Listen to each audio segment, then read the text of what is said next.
What is going on? What's good, y'all? Welcome to the Mission Ready Men briefing right here on the SHR Media Network, where we are training up warriors, not weaklings. Today is Tuesday, December 9th in the year of our Lord 2025. And this is where we come to get equipped to stand firm, speak truth, and fight back against the culture that is trying to steal your faith, your family, and your freedom. This battle that we're in is a battle, and it's not just political, it is spiritual, and it never takes a day off. Never. So we're done pulling punches. The gloves are off, and we are getting after it. So be sure to follow us at Mission Ready Men on all the socials: Facebook, Instagram, Twitter, Getter, Truth Social, TikTok. And also be sure to subscribe to our Rumble and YouTube channels. And if you want to show everyone that you are in this fight, grab your gear at missionreadymen.com, click Shop 7 Armors, and check out all of the great designs that we have there. All right, business is done, so we gotta get to it, because there's a lot. There's a lot to get to, and I thought I had everything all planned out, prepared, and then some things happened that just threw a monkey wrench into everything. So I had a lot planned. I had a stacked show. I don't know if I'm going to get to it all, but we'll see if we can speed run through some of this. The first thing I want to mention is Ratchet Jazzy. Jasmine Ratchet has entered the Senate race in Texas. Colin Allred dropped out, and I think we know why he dropped out. He was on with Dana Bash, and he talked about, or she asked him about that, and you know what? Let's just take a look at it and see what this guy had to say, because it was interesting. And we're going to get into we're going to get into this race and everything that it implies, and whether or not Ms. Ratchet even has a shot. And I have a slightly different take than most people, so we'll see what you all think. But listen to Colin Allred. I want to ask you about your House race in 1 second, but just staying on the Senate race, because it really could determine the balance of power in the U.S. Senate. Jasmine Crockett is very openly considering running. Is that part of why you decided to not run anymore? Yeah, of course it is. And I think, listen, Jasmine's... He didn't decide. Let's just get that straight.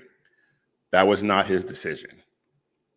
The Democrat machine told him he was not going to run anymore.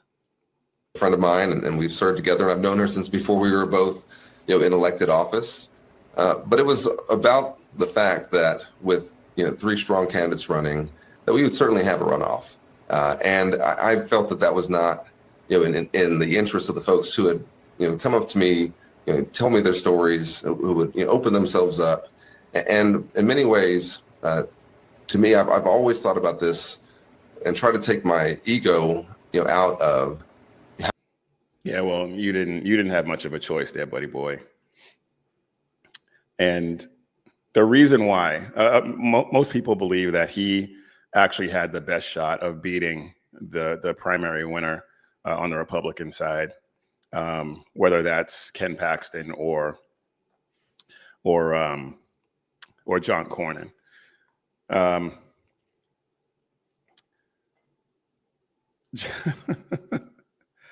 Wesley Hunt's also running. Wesley Hunt, I don't think, was going to have much of a shot. The Republican Party told him not to run, and he did it anyway. So we're going to see how that affects his career going forward. And I think a lot of Texans are sick of John Cornyn. So I think it probably would have been, or will be, Ken Paxton. And a lot of people are really confident that Jazzy has no chance, that she's going to get smoked. I'm not so convinced, and I'm going to tell you why. Robert Francis O'Rourke came really close to beating Ted Cruz. We just saw in Tennessee, Afton Bain come closer than she should have. We see Mamdani in New York. We see a radical leftist in Virginia, a radical leftist in New Jersey. They are getting close. They are getting close. And what I've said all along, I'm no longer in the state of Texas, but what I've been saying all along, Texas has survived on its reputation for a long time. Texas's reputation is one of being this bastion of freedom and independence, and there has been an influx of leftists from California, from New York, from all over the country. And not to mention something that we've often talked about, a ton of Muslims. So, and you know they're not going to vote Republican because Republicans want to curb any influence that Muslims have. And Muslims eventually are going to start putting even more people up for election to these offices. But that aside, something that I heard a long time ago, Republicans never miss an opportunity to miss an opportunity. Jasmine Ratchet is one of the worst candidates that the Democrats could possibly put up, all things being equal. We know this. I know this. I agree with that. But Republicans are also lazy voters. They don't turn out. That has been the story of the Republicans for as long as I've been following politics.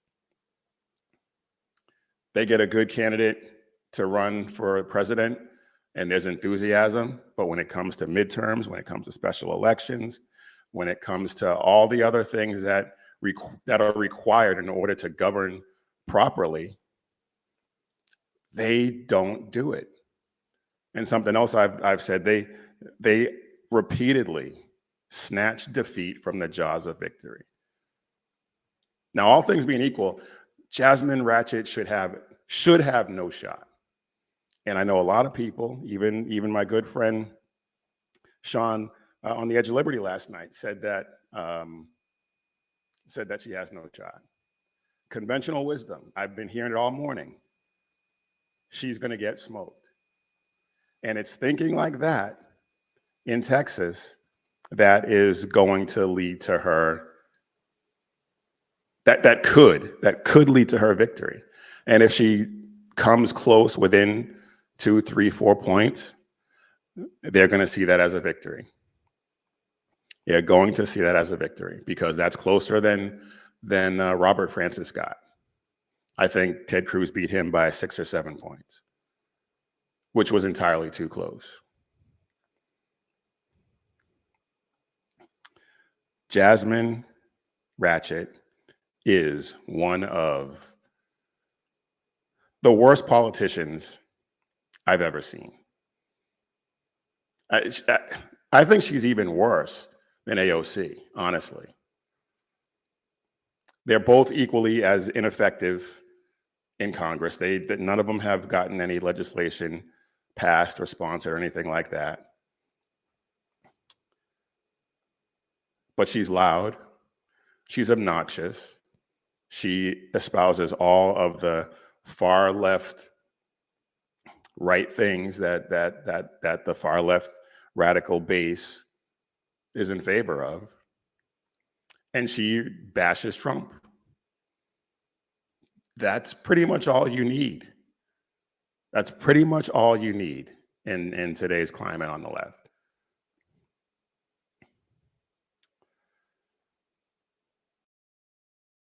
So yeah, Republicans are chomping at the bit to run against this woman.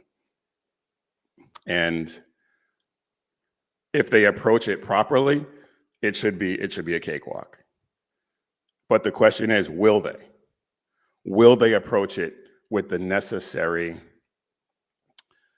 let's see, what's the word I'm looking for? Will they be as serious as they need to be in this race? Will they have a good ground game? Will they raise enough money? Because the DNC is going to throw every dollar they can into this campaign on her side. And that's not even notwithstanding this, because all things being equal, she shouldn't even be considered, because she apparently, just like Afton Bain, hates Texas. Listen to this. The Heritage Foundation loves Texas. Ooh, they love Texas. They always sending us some nonsense bills. She is so ghetto. Oh my, they are not sending their best. Wow. That somehow set this country on the wrong trajectory. They send them to Texas. They send them to Florida. Every deplorable state that we can think about, they usually coming out of y'all's think tank. So Texas is a deplorable state, and she is running to represent Texas in the United States Senate. Why? Why? If Texas is so deplorable, why do you want to represent Texas in Washington? And the only thing I can think of is, well, I mean, it's obvious, it's her ambition. She got redistricted out of her congressional seat. She wants power, she wants money. So she's gonna run for United States Senate. And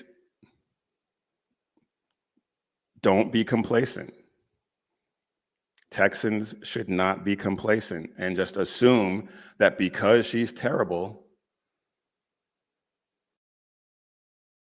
that Republicans are going to come out on top. I know right now the polling suggests that she's going to lose by 5 or 6 points. That's too close. But there's a year to go. There's almost a year to go. And as I said, Republicans never miss an opportunity to miss an opportunity. So we shall see. I had a few other clips of her, but I'm tired of talking about her. There will be plenty of time to talk about this broad. So I want to talk about another ridiculous woman, another ridiculous Black woman. Ketanji Brown Jackson, and I refuse to call her Justice anymore.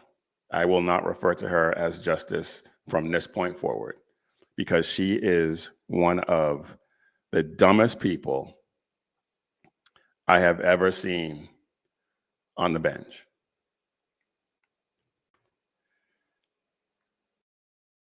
And not only is she dumb, but she is as anti-American, anti-Constitution as you can possibly get. And I say that because I'm just going through some of the videos I had queued up that I was going to play, but I decided not to. So let's,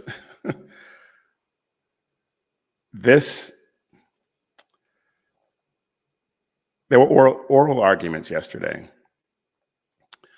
And just listen to this, and then you tell me what you think of this, and then I'm gonna give you my perspective on it. Some issues, some matters, some areas should be handled in this way by nonpartisan experts.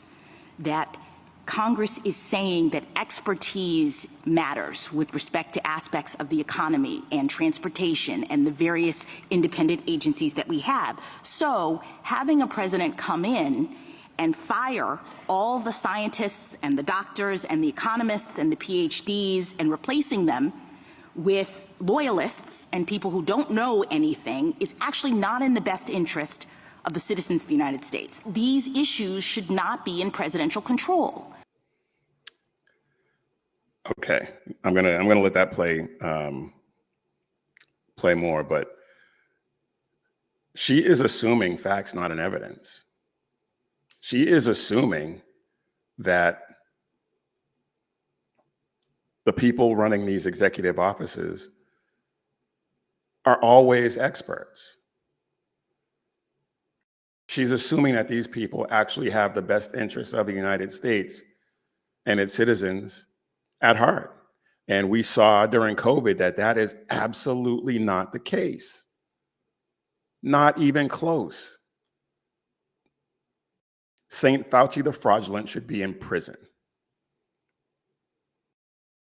And all the rest of them who came up with these ridiculous authoritarian rules that we had to follow, they arrested somebody for not wearing a mask on a beach when he was by himself in California. And you could go on down the list of all the ridiculous things that they did.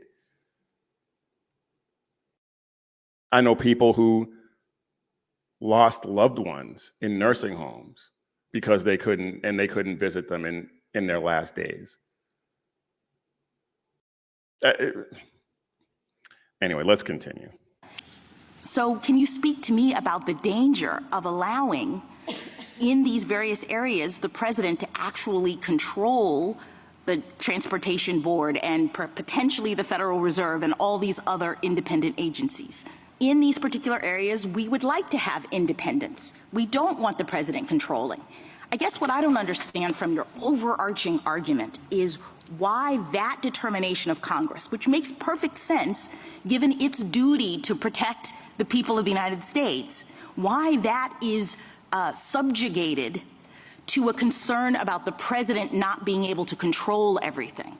I mean, I appreciate there's a conflict between the two, but one would think under our constitutional design, given the history of the monarchy and the concerns that the framers had about a president controlling everything, that in the clash between those two, Congress's view that we should be able to have independence with respect to certain issues should take precedence.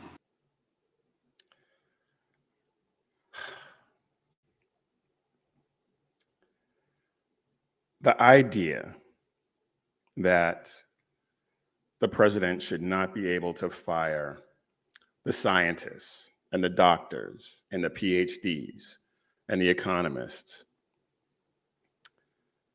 that is, it's actually to be expected from someone like her who suggested that the Chevron decision getting overturned would bring us to ruination. And Chevron deference, the Chevron doctrine, is a doctrine that for a long time was how the courts operated. And they deferred to agencies running the agencies that would interpret the laws and that would enforce the laws. Most notably, and the reason why I have an affinity for this is because it directly affected the ATF and limited the ATF's power to enforce the ridiculous infringements on our Second Amendment. And so it basically says that if Congress has directly addressed the issue, then the court follows congressional intent. If Congress hasn't directly addressed the issue, then they defer to the agency in question. And if the agency's interpretation of the law or whatever is reasonable, then the court defers to that. And that was overturned a couple of years ago. She basically argues, she talked about the monarchy and stuff like that, but what she's arguing for is for the president to be little more than King Charles in the UK, a figurehead with no power. And it entrenches the deep state, permanent Washington. They will be able to operate with impunity because they will know that the president has absolutely no power.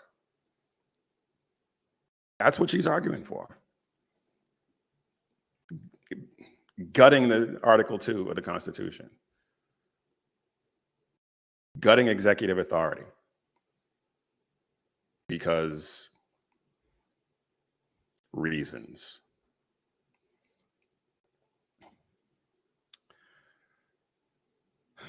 So with those two things popping up in my feed, I had to address that because Ratchet and Ketanji Jackson are both of them are just so exhausting, and then to have to deal with them in the same show. Anyway. That's behind us now, but again, I'm sure we'll be talking about that as the decision in that case gets handed down.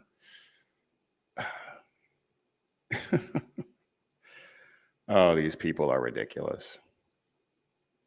Speaking of ridiculous people, I have a lot prepared for this segment, but I'm probably not going to go through all of it because it involves another ridiculous Black woman, Candace Owens.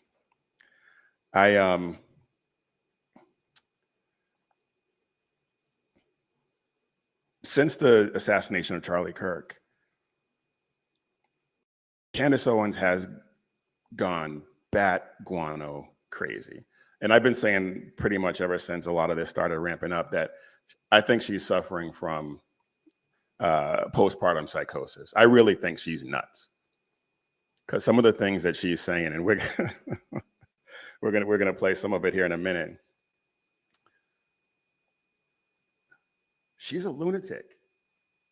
She is an absolute lunatic.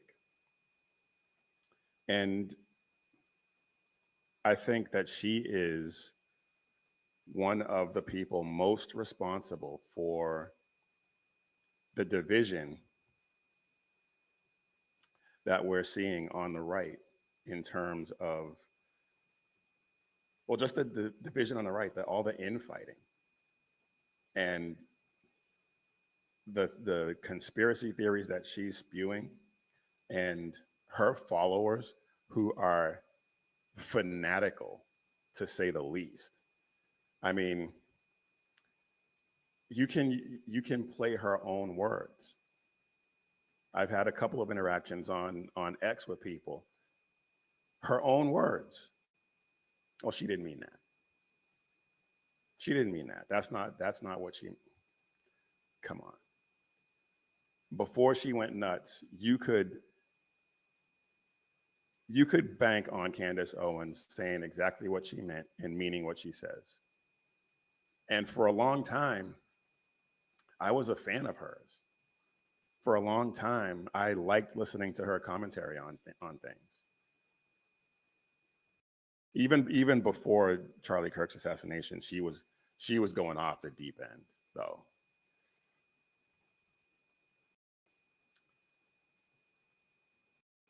So we all know, we know Charlie Kirk was assassinated, and Candace Owens immediately went into conspiracy theory mode. She blamed some of his closest friends. She was one of the people who floated the idea that Frank Turek, one of his advisors, was giving hand signals. She suggested that his security team intentionally failed to give him proper first aid. She's claiming that they're hiding things. She's claiming that the feds are hiding things. She's claiming that the Egyptians are involved and that Israel had him killed, or that the feds had him killed, that Erica Kirk signed off, and that all of the people at Turning Point signed off on the attempt, signed off on the assassination of him. They approved it. She's nuts, absolutely nuts.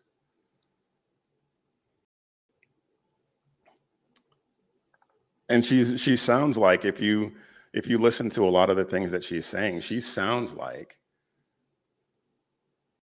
a jilted lover. She sounds like she is jealous of Erica Kirk. And there was speculation when Charlie and Candace were doing their thing that there was some sort of relationship there. Turned out not to be the case. I think that's what she wanted, because after Charlie Kirk got together with Erica, she got married to her husband within a couple of months. Classic rebound behavior. But anyway, so she's nuts.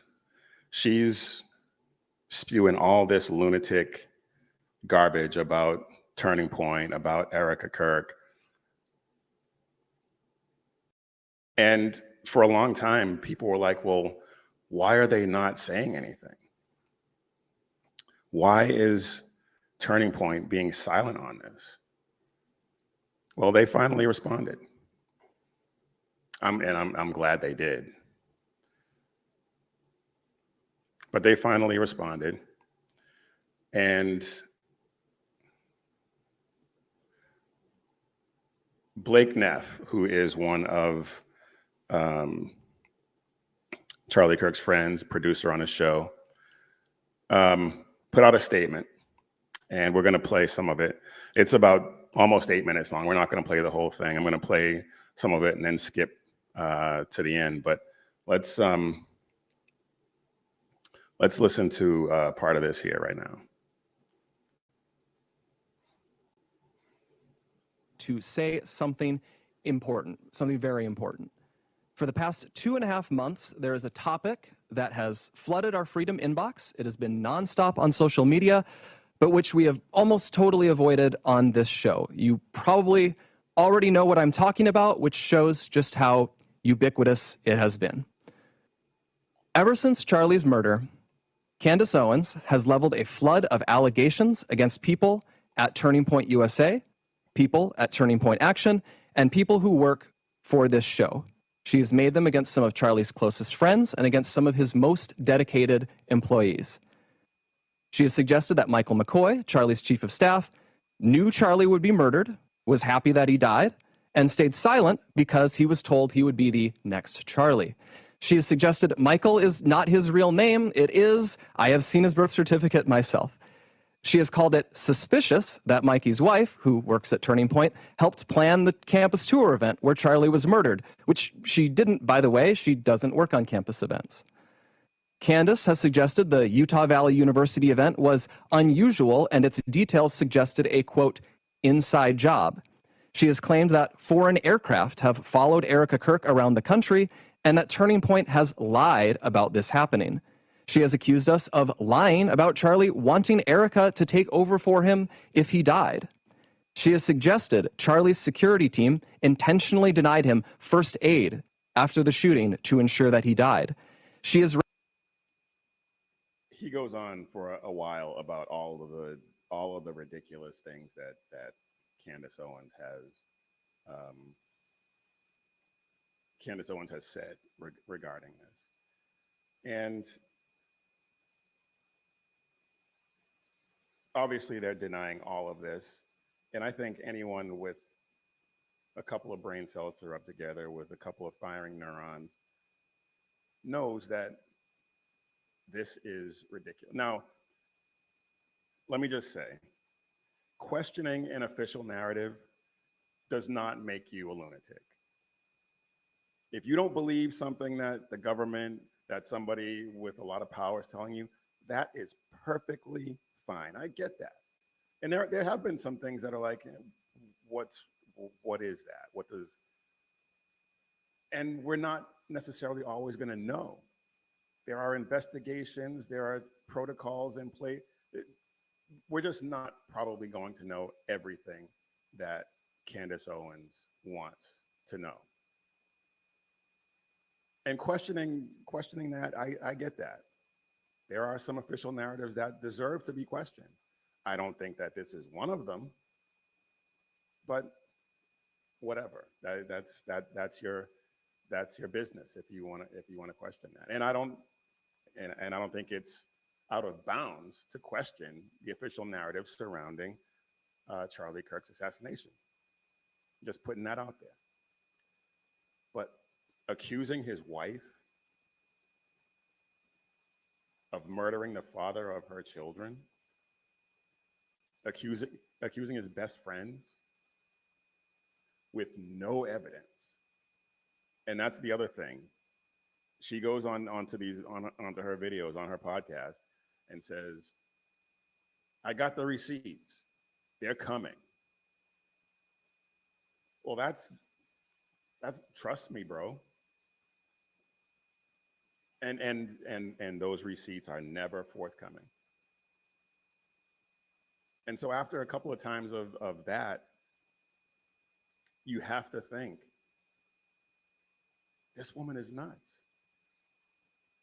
And I have some evidence of that, but I want to get to this.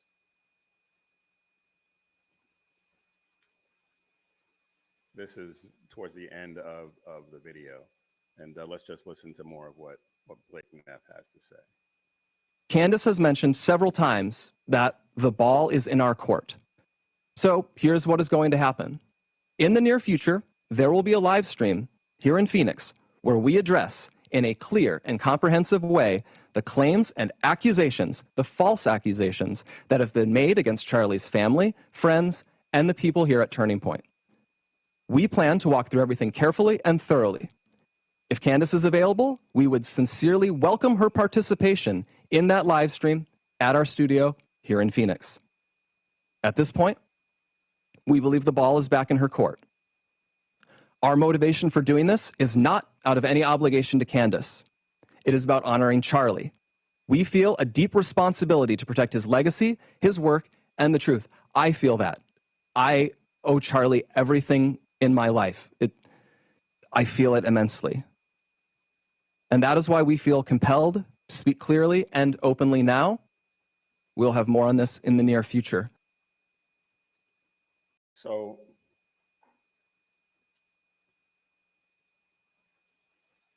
they offered an invitation for her to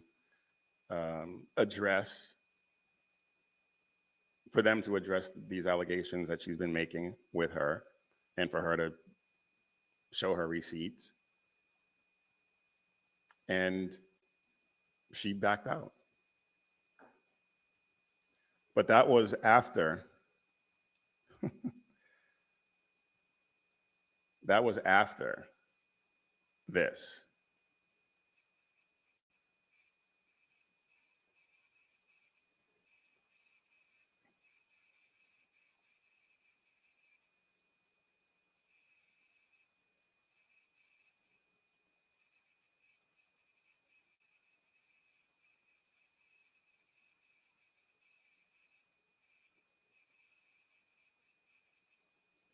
Authentic. Oh, I didn't even put it on the screen. My bad. Hopefully you heard that. This was Candace Owens talking about getting into having a conversation with the people at Turning Point. She said, you can pick the time, you can pick the place. And they picked the time, they picked the place, and then all of a sudden, she couldn't do it. She had all kinds of excuses. She said that she said that her husband wouldn't let her do it.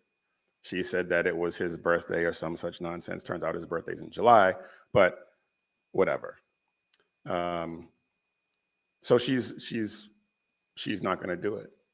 What she's going to do is play their live stream and then comment on it as they're talking. So it's just more of the same. It's just more of the same nonsense. And so Turning Point called her out. December 15th is when their live stream is going to take place. She's obviously going to piggyback it and comment on it. Just more of the same nonsense.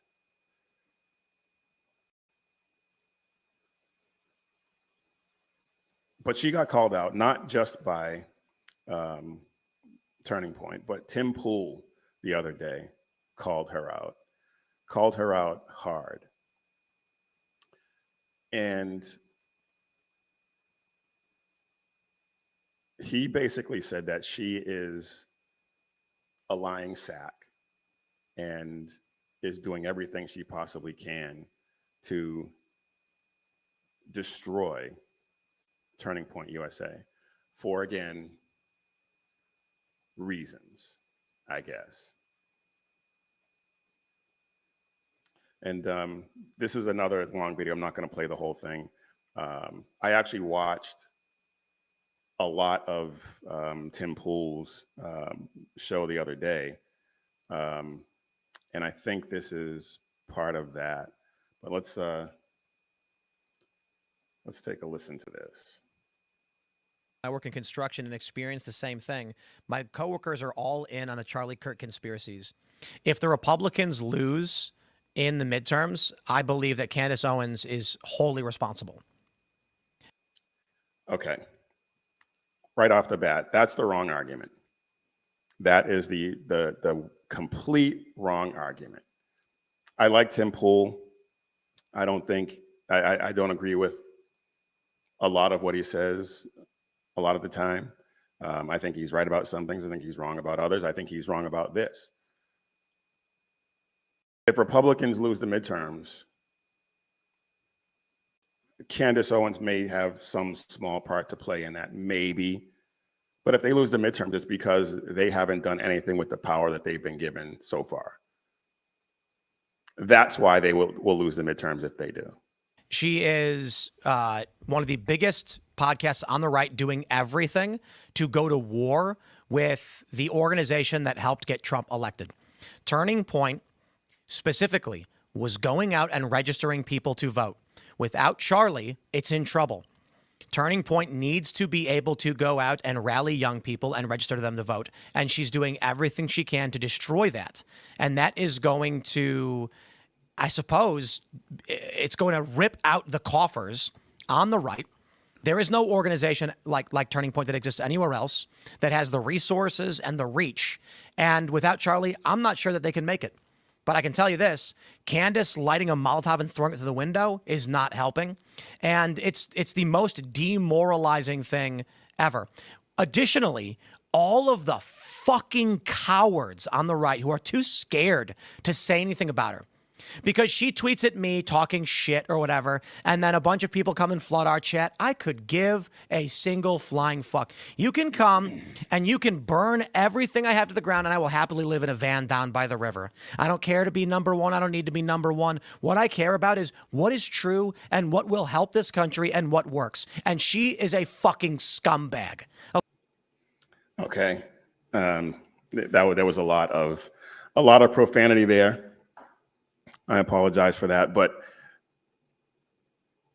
in that respect, I think he's right.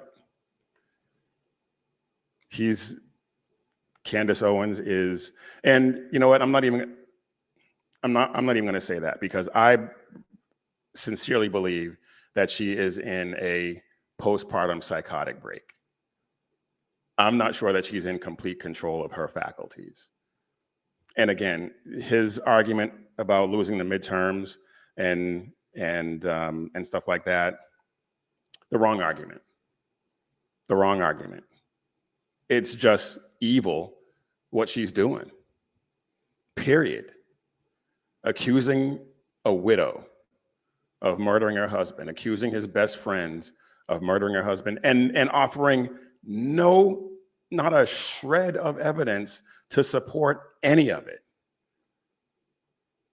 She is, in effect, like he said, just trying to tear down something that her alleged friend that she allegedly cares about built.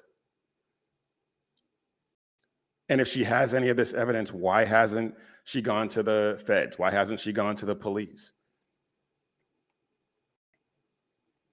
There was another conspiracy that she brought up, saying that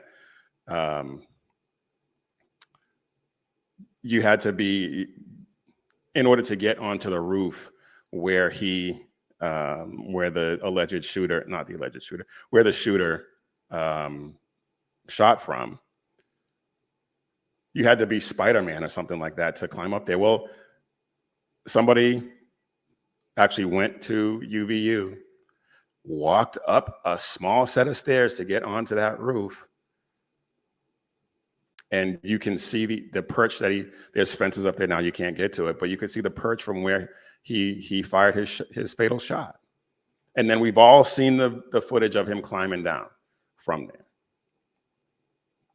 She's a lunatic.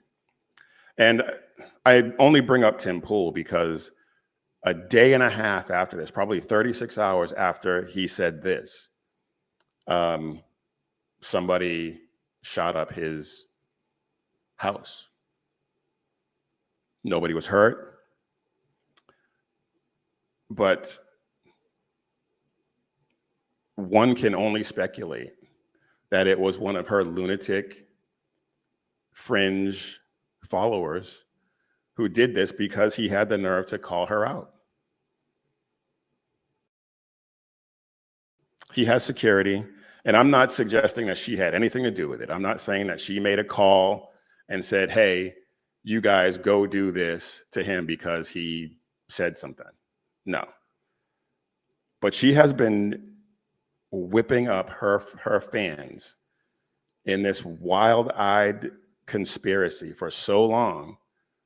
And if you follow her on X, and the people who are supporting her are just as lunatic as she is,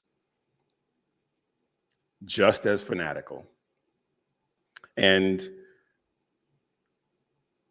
it wouldn't surprise me one bit, especially given the timing. If it had been a week or so after he said it, that's one thing. It was less than 2 days. And this happened.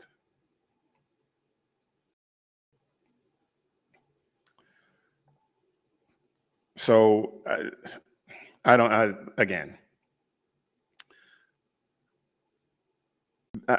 am not suggesting that she directly is involved. But it's this kind of stuff that's going to lead to a lot more division. And there are people out there who think that at some point in the not too distant future, it's going to go from being chatter on the internet to bullets flying. Nobody wants that to happen. I would like to think that we're still quite a ways from that, but we'll see. All right. I want to get a word in from our sponsor. And Christmas is coming. And our sponsor for today's show is Carry Girl Gear. And it's Christmas time, as I said, and it's coming up on the cutoff for your gifts. I believe the cutoff is the 12th. So if you don't order by the 12th, there is a very distinct possibility that your gift will not arrive by Christmas. So I suggest you head over to carrygirlgear.com and carrygirl.com and get to shopping. There are some things where you can get up to 50% off. There's actually a BOGO sale right now. Buy one Tia Trucker hat and get one free. No code needed. Just get on there and shop. And we got drinkware. The Anatomy of a Revolution mug is one of my favorites. That's one I actually do have. And just some really, really cool stuff that you would be doing yourself a favor if you either got your wife or your girlfriend or daughter a gift card, or just pick some stuff out that you know she's gonna like if you're confident enough in your gift giving abilities. And the Pretty On Point tumbler is still available. I don't think we are still personalizing them. I don't think we'll be able to get a personalized one out in time for Christmas. But maybe. But if you wanna get your gifts in, please go ahead and head over to carrygirl.com and get yourself, get your girlfriend or your wife or your daughter some really cool stuff, and get yourself one of these whiskey glasses, a pint glass, a patriotic decanter, bulletproof Trump. That's a cool one. Just all kinds of cool stuff that you would be remiss if you didn't take advantage of our sale from now until Christmas. So head over there, carrygirl.com. Do yourself a favor. All right. I mentioned last time that we were going to have a new sponsor.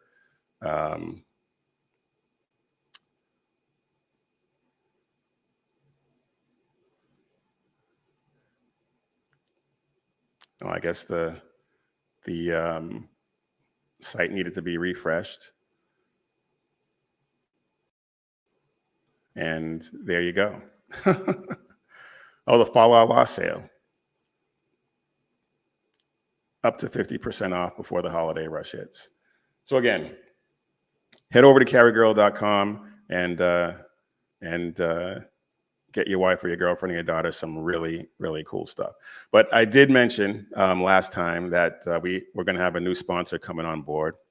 And that sponsor is Burning It Up Hat Company.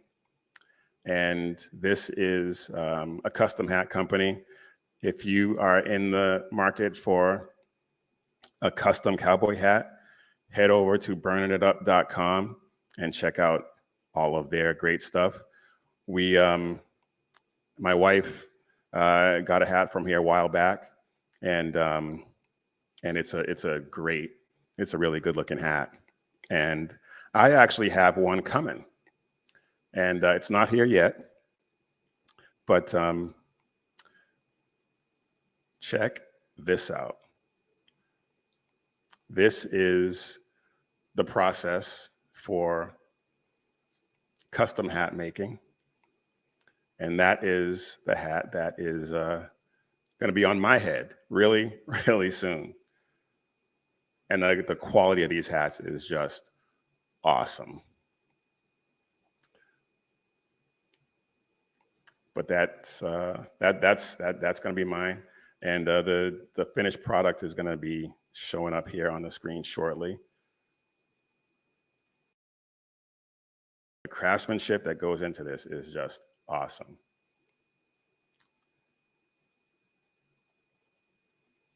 Look at that. Yep, there's my name. But yeah, here we go. That is the finished product. That is a beautiful hat, and I cannot wait to wear it. But yeah, check that out. Burn It Up Hat Company. Right now, between now and Christmas, if you place an order using code Jackson20, you will get 20% off. So head over there, check it out. You will absolutely love it.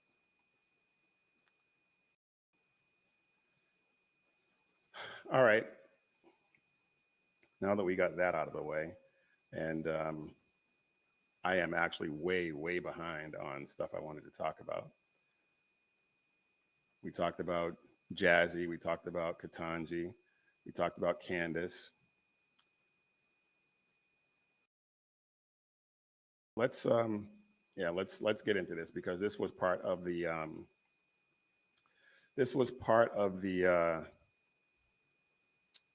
title of the show, so I want to make sure I get this in. And I'm talking about Pete Hegseth, and they're accusing him of war crimes for targeting these narco terrorists and sinking their boats that are bringing in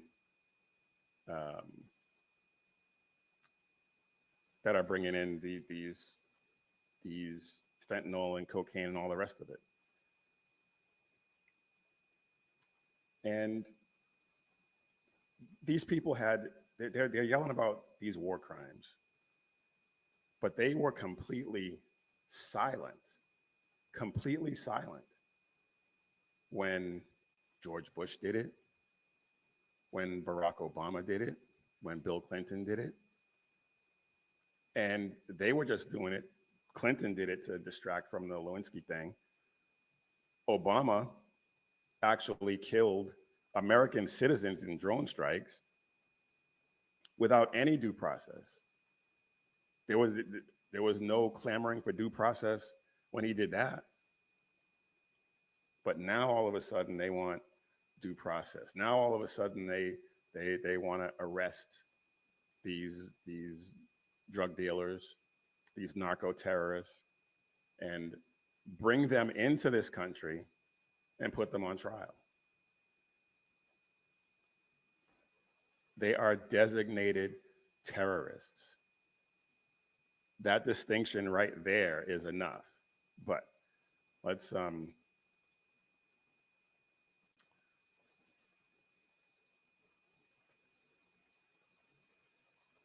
I thought I had it queued up, but I guess not.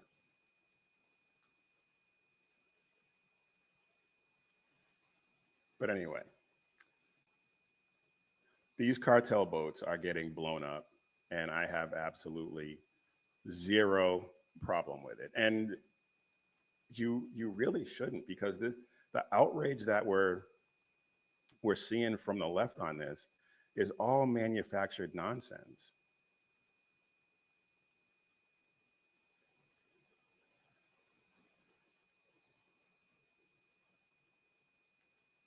The U.S., Pete Hegseth,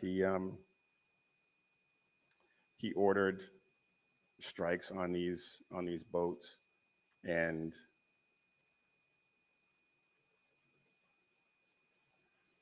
bear with me because I'm trying to find it, because this is really important, and I am irritated with myself that I don't have it queued up where I thought I did.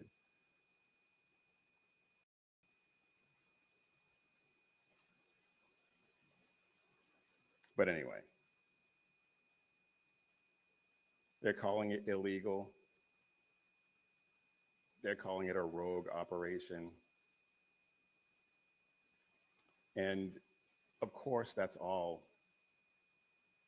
just political theater. It's all nonsense. And here is the video that I was talking about. This is Pete Hegseth addressing the issue of him him giving the order to destroy these boats. What do we know about their affiliation? A lot of things I can't share in this room to give us the kind of confidence that we know where this is coming from, who's driving it, who's on it, what their intentions are, where it's all the details you need to strike a designated terrorist organization, which is an important thing to remember at the top of all this. The president has designated these as terror organizations, poisoning and threatening the American people, making them a target just like Al-Qaeda. So in that room, in that moment, it was, I can't remember exactly how long it would have been, 20, 30 minutes of a preview of exactly what's going on. And my job was to say, execute or don't execute. So I was satisfied with the strike criteria, yes. Saw the strike itself, which all of you have seen. There was probably 30 or 40 minutes, is what I've been told, of dust, and it was on fire for a long time after that. I stayed for probably five minutes or so after. But ultimately, at that point, it was a tactical operation, and so I moved on to other things. I shouldn't be fighting tactics as the Secretary of War, so I moved on to other things. Later on, a couple hours later, I was told, hey, there had to be a reattack because there were a couple folks that could still be in the fight, access to radios, there was a link-up point of another potential boat, drugs were still there, they were actively interacting with them, had to take that reattack. I said, Roger, sounds good. From what I understood then and what I understand now, I fully support that strike. I would have made the same call myself. Those who were involved in 20 years of conflict, Iraq and Afghanistan or elsewhere, know that reattacks and restrikes of combatants on the battlefield happen often. In this particular case, it was well within the authorities of Admiral Bradley, who's an incredible American, an American hero.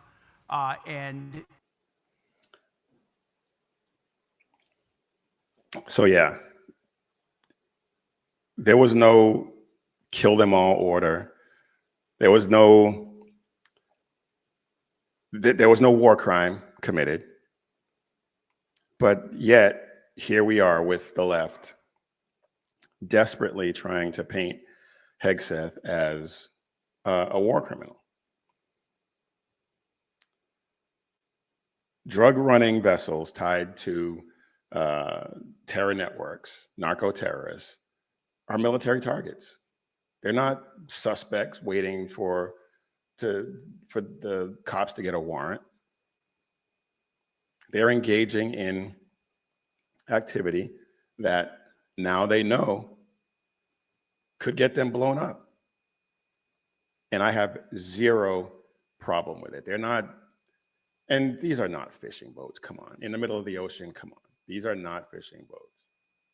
We've all seen the videos. They are 100% drug smuggling operations. And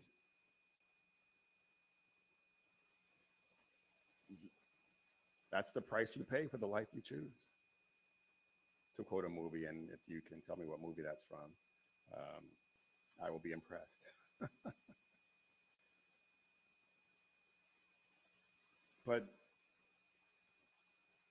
And there was another part of the video that where he was directly asked if he gave an order to kill everyone, and he denied it. Admiral Bradley in Congress, in a congressional hearing, denied that. And the New York Times, of all outlets, the New York Times said that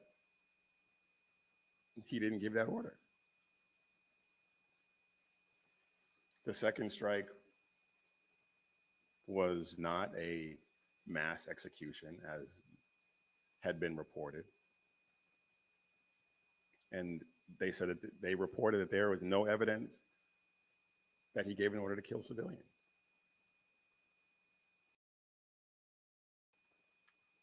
The reason why they hate this,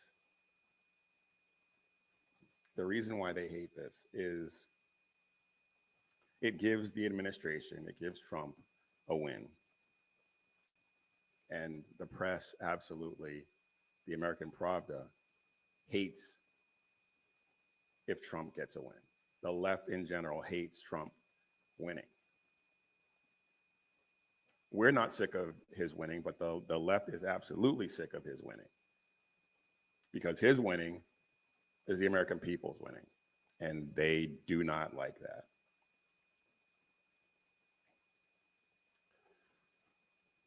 Despite Judge Napolitano on Newsmax,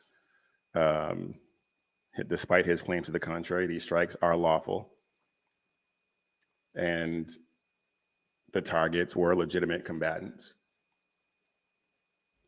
And the media, the American Pravda, prove once again that they have absolutely no credibility left. None. And they haven't had any for a long time, let's be real. They haven't had any for a long time. And when Americans are safer and the so-called journalists get mad, that's a win-win for everybody.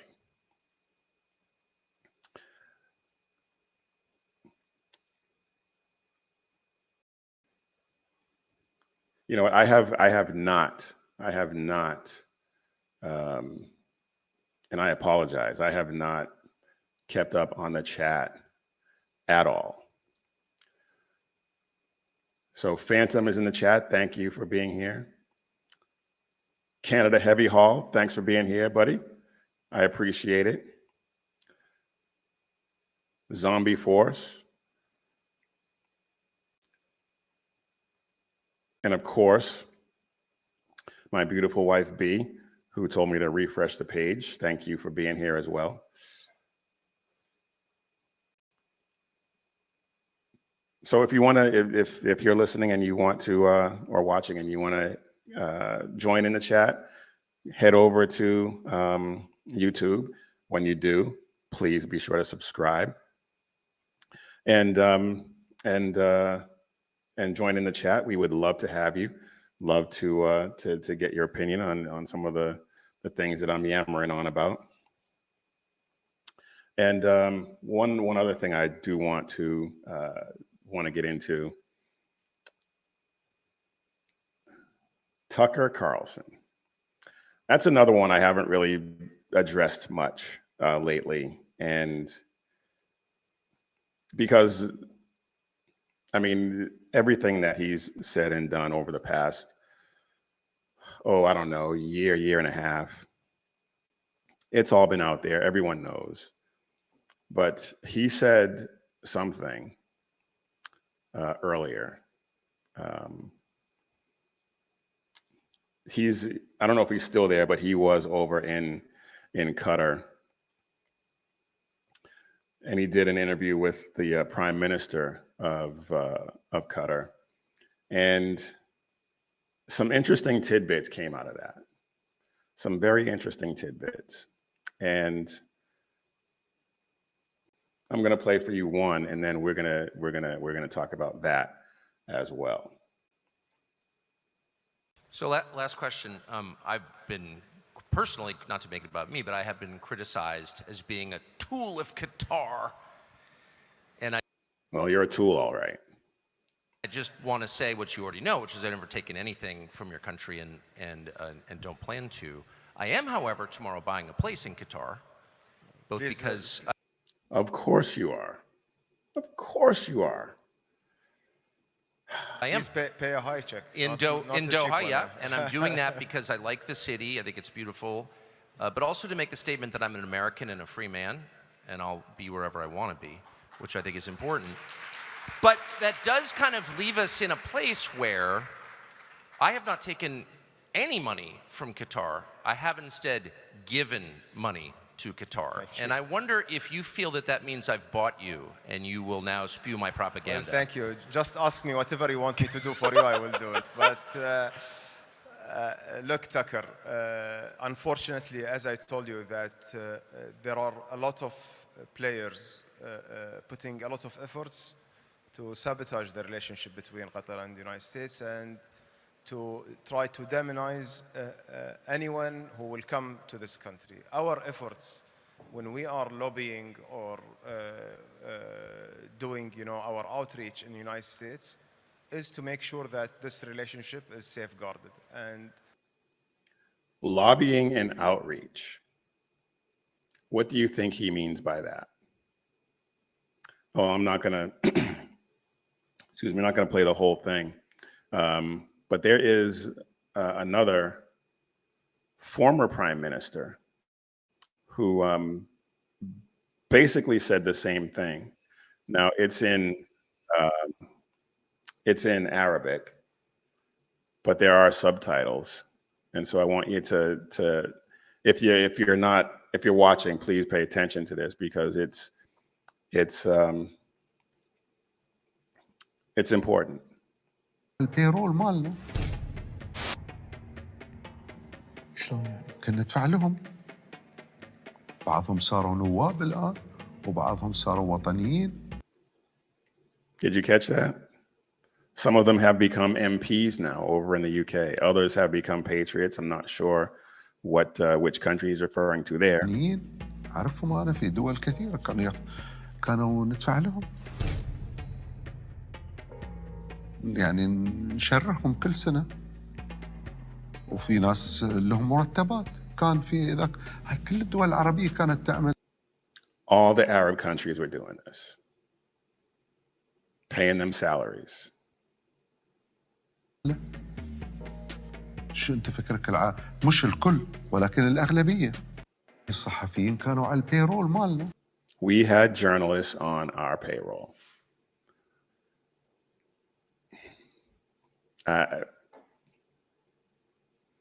What more is there to say?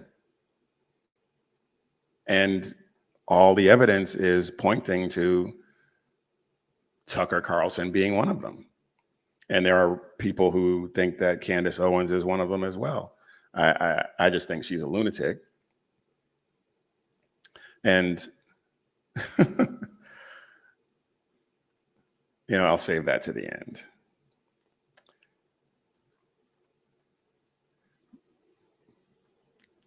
Getting in bed with any Arabic nation is a huge problem. I talked about probably a month or so ago, maybe a little longer than that, when the military Pete Hegseth decided to open up a base in, I believe, Idaho to the Qatari Air Force so that they could train on our soil.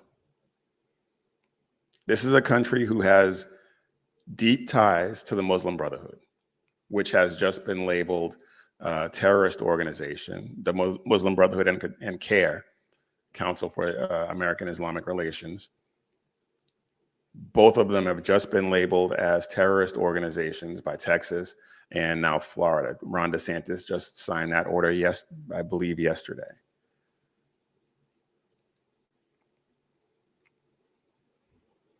And Tucker Carlson is buying a place there,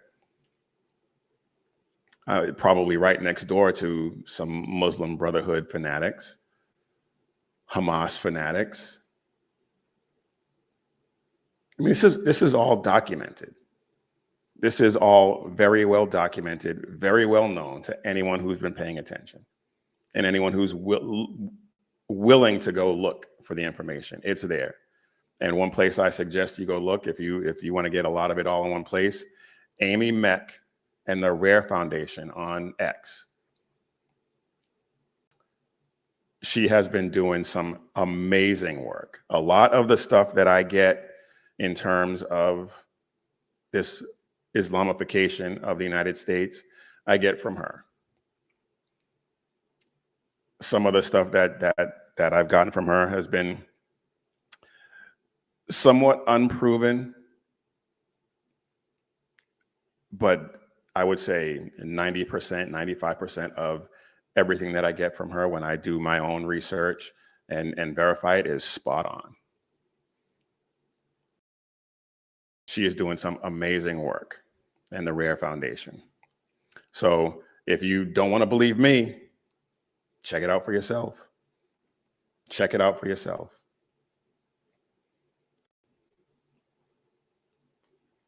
And our base over in the Middle East is hosted by Qatar. So they have access to our military on both ends. They are pumping money into universities. They are buying journalists. They are buying media companies. They, just like BZ says, China is our enemy. So is pretty much every Arabic country in the Middle East.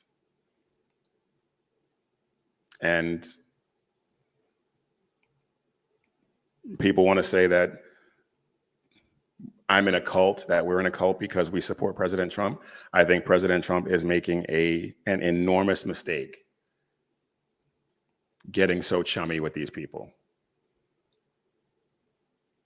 And I would hate to see what happens if it turns around to bite us.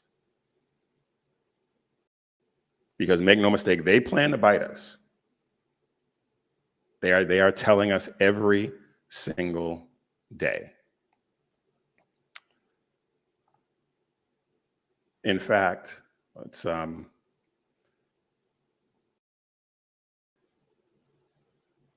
check this one out. And it's something that we've talked about.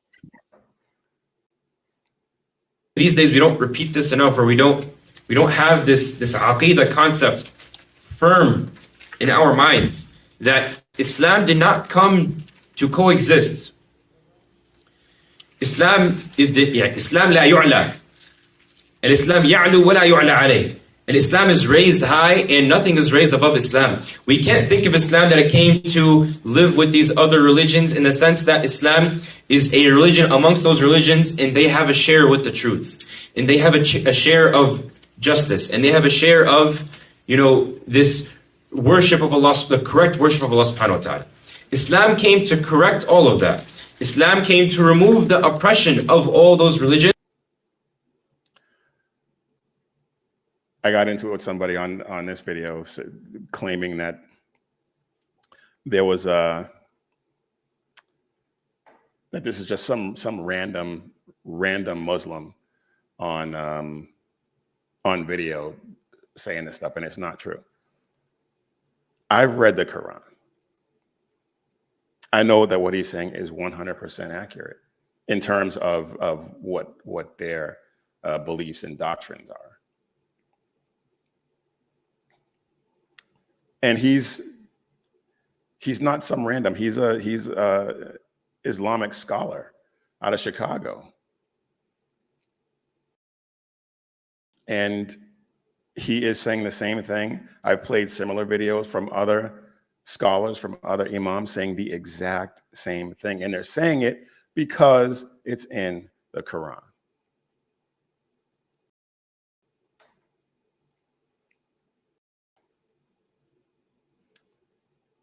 This is a clear and present danger. There's no other way to put it. This is a clear and present danger. And it's not specific to Qatar. It's not specific to Syria. It's not specific to any Arabic nation. It's the fact that so many Americans have become brainwashed into believing that Islam is a religion of peace. And so many American elites are happy to take their money.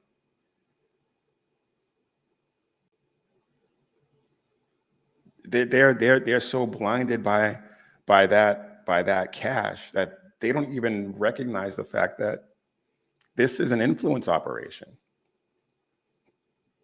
They are infiltrating the United States with the sole intent of overthrowing it.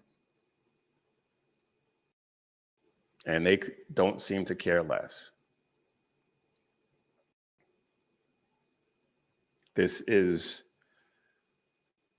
greed, cowardice, a pathological lust for money.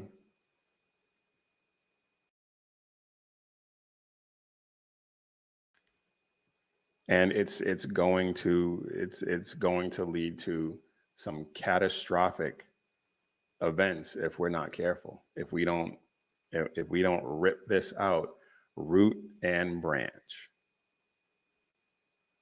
And I don't care if you're offended. I don't care if you call me an Islamophobe. I couldn't care less, because it's true.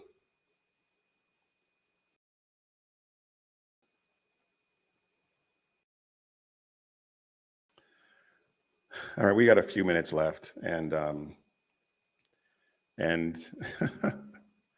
didn't think I was gonna get to this, but since we got a little bit of time,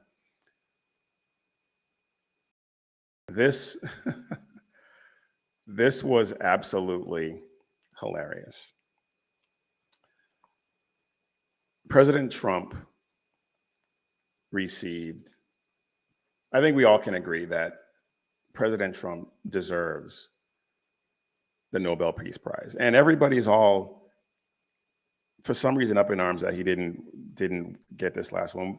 He wasn't submitted in time to be considered for the last Nobel Peace Prize that was awarded. So I mean, it's the fact that he didn't get that is irrelevant. It doesn't mean anything. He wasn't nominated in time. A lot of the stuff that would have been considered hadn't happened yet. Some of it had, but a lot of it hadn't. And so another Peace Prize has emerged on the scene. And I don't know if you heard about this. I haven't really seen much of it in the American Pravda, or anywhere for that matter. But FIFA, the I guess World Cup organization, they created a Peace Prize. And they awarded the very first one that they created to President Trump. And you can imagine the reactions from the left. They are not happy. And I think it is absolutely hilarious. Do I think that they were just trying to cozy up to Trump? Yeah, of course. Of course. Do I think that it's anywhere near the same level as the Nobel Prize? Actually, yeah, I do actually, because the Nobel Committee awarded Obama the Nobel Peace Prize when he hadn't done anything. He'd been in the office for less than a year and hadn't done anything. And then proceeded to drone strike everyone who made him mad that day. So do I think that it's on par with the Nobel Prize? Yeah, I do. But here here's a video of President Trump receiving that award, and as you can imagine, he made a spectacle of it, and it is awesome. Check this out.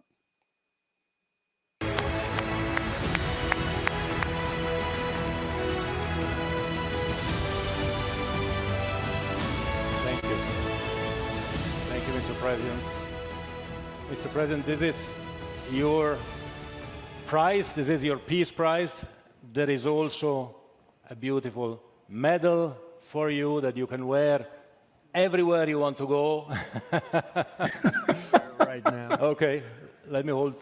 And he, let's Fantastic. watch. Excellent.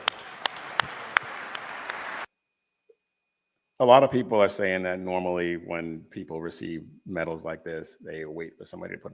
He wasn't waiting for anybody. He put it on himself, and I think that is awesome. And you will receive also, of course, a certificate which reads out, and I would read it out with your permission, what are the reasons for you receiving this FIFA Peace Prize. Football unites the world.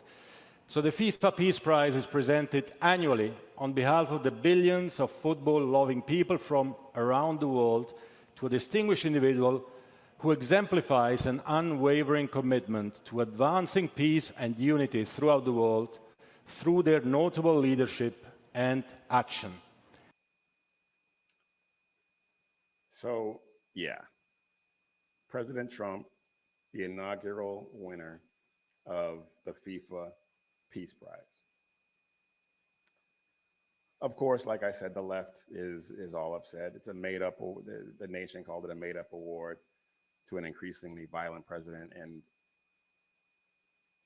please tell me what violence he's committed around the world. I'm guessing they're talking about the narco boat strikes. They're military combatants. They're terrorists. They're not American citizens in a drone strike like with President Trump. I saw somebody call it a Timu Peace Prize, and The Guardian acted like it came from a parody account. Al Jazeera says FIFA damaged its neutrality. Gavin Newsom called it a participation trophy. So yeah, he's getting some flack for it, but you know what? I don't care. Yeah, there's no real published criteria for how it's awarded. There's no list of nominees. There's no transparency with the committee that gave him the award, and it's the first one. I'm sure that it will evolve as these things do. But there is no denying, absolutely no denying, that President Trump has done more than any world leader that I can think of in ever to promote peace around the world. Now, there was one of the conflicts, I believe it was Cambodia and one of those, a couple of those countries over there, and it escapes me off the top of my head right now, that he negotiated some peace with that are now back in conflict. It happens, but that's still what, 6 or 7 that are still intact that he's helped broker. So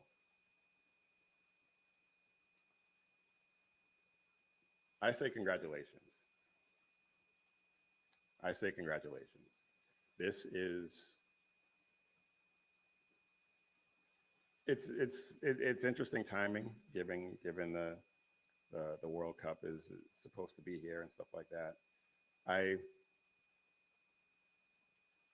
I just laugh at the backlash from the left that he's getting, because they're talking about how there's no criteria and all this other stuff.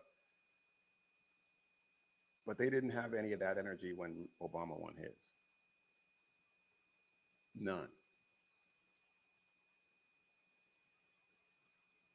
Obama had no accomplishments, hadn't been in office for a year yet.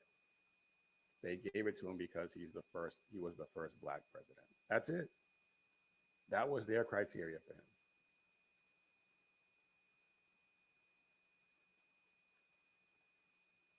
So,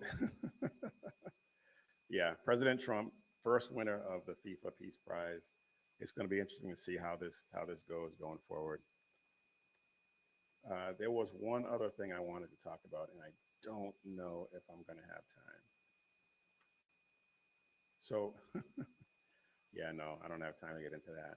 But I did want to play this because I meant to play it when we talked about her earlier. And I said that I would have proof and evidence that Candace Owens is an absolute lunatic. Well, here you go. You don't get to ask those questions. What's wrong with you, Mom? Why are you so scared? I'm like, okay, bye-bye. See you never.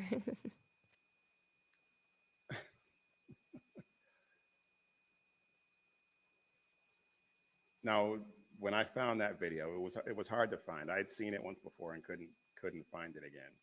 And so when I finally found it, people were talking about how there was some context, and she was talking about something.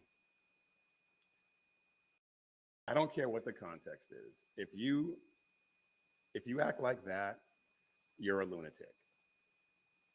You can get your message across without doing that. You can be within context and get your message across without looking like a complete lunatic. But she's a crazy person. Anyway, that is that's all I got for you all this time. I will keep trying to make each episode better than the last. If any of what I said hit home, please take a second to like and subscribe and share with everyone that you know. I believe we are up to 683 subscriptions. So please be sure to like and subscribe and share with everyone that you know, because we're not just here to run our mouths. We're here to spread the gospel of Jesus Christ and the banner of faith, freedom, and hope for future generations. And again, if you want some cool gear, head over to carrygirl.com or missionreadymen.com. For Mission Ready Men, click Shop 7 Armors and check out all of the great designs that we have there about bold faith, true grit, and unapologetic patriotism. And as always, when seconds count, the police are only minutes away, but the Lord is right there with you. So keep your prayers going up and your head on a swivel. God bless.